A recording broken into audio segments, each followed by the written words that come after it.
हमारे देश को आजाद करने के लिए हर एक जाति ने अपना सहयोग दिया है। लेकिन कुछ जातियां ऐसी हैं जिन्होंने अपना सब कुछ न्यौछावर तो कर दिया, फिर भी उन्हें वो सम्मान नहीं मिलता जो मिलना चाहिए था। ऐसी ही एक जाति है चमार जाति। जी हाँ, जिसे आज भी हीन भावना से ही देखा जाता है। लेकिन इन्होंने जो हमारे देश के लिए किया था ना, जो बलिदान इन्होंने दिया था, उसकी ऐसी कहानी है जो आपने कहीं नहीं सुनी होगी। अंग्रेजों को खदेड़ने में इनका बहुत बड़ा योगदान रहा था।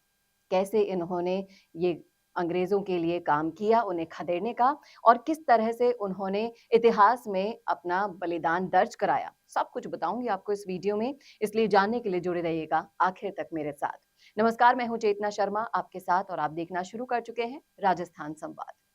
तो इतिहास में जब जाते हैं तो ईस्ट इंडिया कंपनी और मराठा संघ के पेशवा शासकों के बीच 1818 में एक भीमा कोरेगांव युद्ध हुआ था, जिसे दलित अपनी इज्जत के साथ जोड़ते हैं, क्योंकि उस समय अछूत समझे जाने वाले महार समुदाय के लोग कंपनी की फौज में सैनिक थे।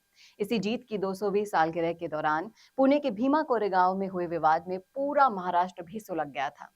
लेकिन क्या आपको पता है कि अंग्रेजों की सेना में एक चमार रेजिमेंट भी थी, जिसे सबसे शक्तिशाली माने जाने वाली जापानी सेना से लड़ने के लिए भेजा गया था। दलितों की बहादुरी का जो नमूना महाराणा ने 200 साल पहले दिखाया था, उसे चमार रेजिमेंट में भी देखा जा सकता था।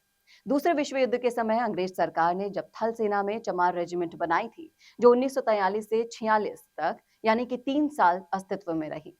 दुनिया की सबसे ताकतवर सेना जापान की सेना मानी गई, लेकिन जापान को हराने के लिए अंग्रेजों ने इसका इस्तेमाल किया। कोहिमा के मोर्चे पर इस रेजिमेंट ने सबसे बहादुरी से लड़ाई लड़ी, इसीलिए इसे बैटल ऑफ कोहिमा अवार्ड से भी नवाजा गया था।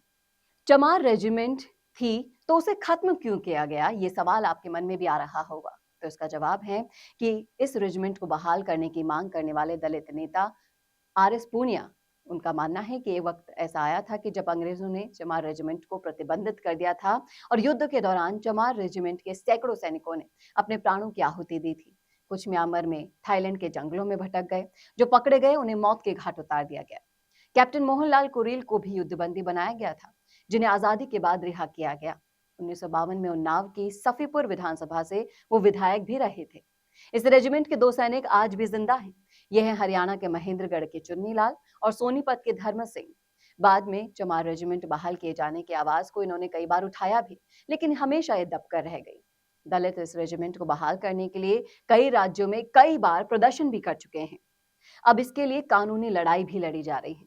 दलित नेता कहते हैं कि इसे बहाल किया जाना चाहिए। इसे लेकर पिछले दिनों राष्ट्रीय अनुसूचित जाति आयोग ने संज्ञान भी दिया था, और इसमें पूछा गया था कि आखिर इस रेजिमेंट को किन कारणों से बंद किया गया, और अभी तक ये कारण स्पष्ट नहीं है। आपको बता दूं कि दलित किसी भी विषम परिस्थिति में रह लेते हैं, उतनी कठिनाइयों में रह लेते हैं, शायद ही कोई और इनकी जगह हो तो वो अपना जीवन व्यतीत ना कर पाए, फिर भी इनकी रेजिमेंट सेना को बहाल नहीं किया जाता। ये वाकई में बहुत बड़ी बात है। 2015 की बात बताऊं तो केंद्र सरकार से इस रेजिमेंट की बहाली की मांग बीजेपी ने भी की थी, और उनका दावा था कि इसी मांग पर नवंबर 2015 में तत्कालीन रक्षा मंत्री मनोहर पर्रिकर ने भी लिखा था कि इस मामले की जांच करवाई जा रही है, लेकिन अभी तक उसका कुछ अता पता नहीं है। इसके ऊपर कई सारी किताबें भी लिखी गई हैं।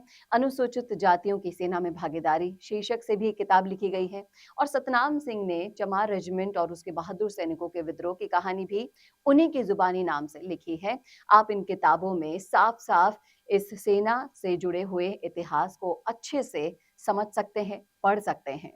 आपको बताएं कि ब्रिटिश कालीन भारतीय सेना की संरचना में चमार रेजिमेंट एक ऐतिहासिक अध्ययन, इस विषय पर जेएनयू के मॉडर्न हिस्ट्री डिपार्टमेंट में रिसर्च भी किया गया है। तो ये था पूरा इतिहास जो ब्रिटिश सेनाओं से जुड़ा हुआ था चमार जातियों के नाम पर, और चमार जाति ने ब्रिटिश सेना के लिए जो अपना बलिदान दिया वो वाकई में काबिले तारीफ है। लेकिन इसकी तारीफ हमारे इतिहास के पन्नों में क्यों नहीं दिखाई देती, ये यहाँ पर बड़ा सवाल खड़ा होता है। आपकी क्या राय है, आपका क्या सोचना है? क्या आपने ये किस्सा, ये कहानी पहले कहीं सुनी है? और अगर हाँ, तो शेयर कीजिएगा हमसे कि कहाँ सुनी है, क्या आपने कोई किताब पढ़ी है, या फिर कहीं किसी ने आपको ये किस्सा सुनाया हो। और अगर नहीं सुनाया हो तो इस वीडियो को ज्यादा से ज्यादा शेयर कीजिएगा, ताकि ये कहानी, ये बहादुरी का किस्सा सभी लोगों तक पहुंच सके।